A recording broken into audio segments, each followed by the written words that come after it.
Hey everyone, here's a look at using major 7 chords for your dominant 7. And I've talked about this before, but I'm going to try to break it down so you understand a little bit of how these chords were derived and how you can use them in your lines and also for comping.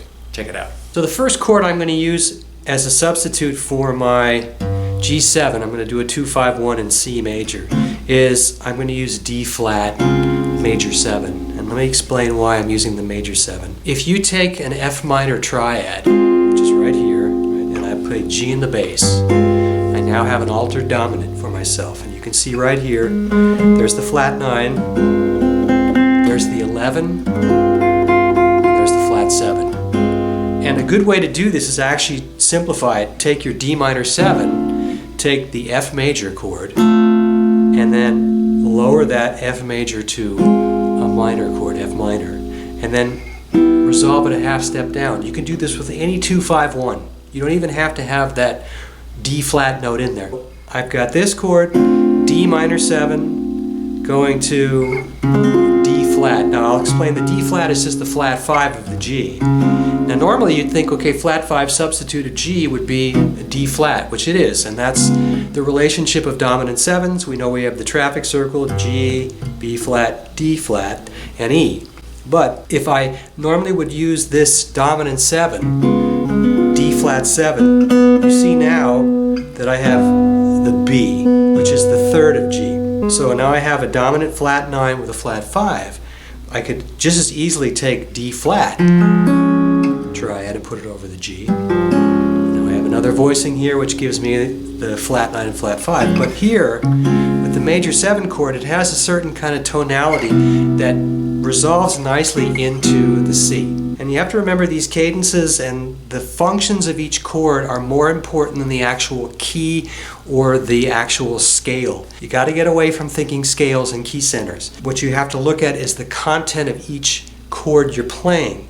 And in this case, even though this is a D flat major 7, I'm looking at it as the G7. So I don't want to think in substitutes. I just want to say that shape to me, this shape here, is G7 altered.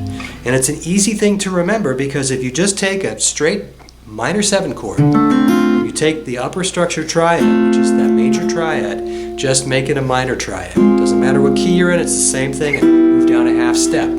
Then you can translate it into this, which does the voice leading as well here, which essentially would be the lower note. I don't want to call this the root for this because it's not, but you can see the motion. You can do different inversions if you want to. You could start off with your D minor 7 like this. And you could go to your C here. And this is nice too if you outline the notes of that chord.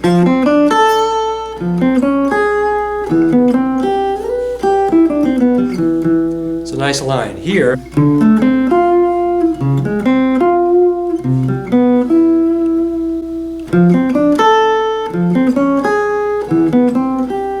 do one more for you. This is using E flat major 7 as your dominant 7 chord. Now if I take the notes out of that E flat major 7, I'm going to use that same voicing that we had for the D flat up a whole step. What triad do we have here? We have G minor. Now G minor over G, you'd go, well that's just a G minor.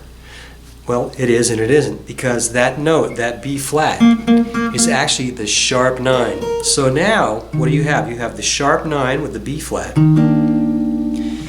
You've got the D, which is the 5th, and the E flat. Now what's E flat? E flat is the sharp 5. So we have a sharp 5 now. So sharp 9, sharp 5. So now we're going to play this like this.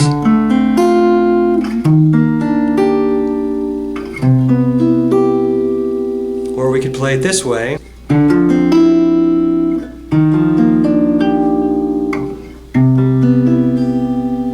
That's a nice one because you hear the minor 9 going to that E flat major 9, resolving on that C. And if you play the notes in the chord,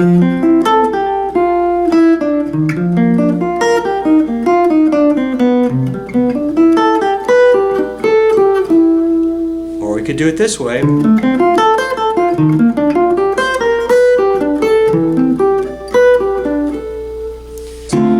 minor 7, E flat major 7, and then here's a nice resolution here with E in the bass. So I've got D in the bass, E flat, and then I've got E in the bass. Here's one more line with the E flat. If I took the D minor 7,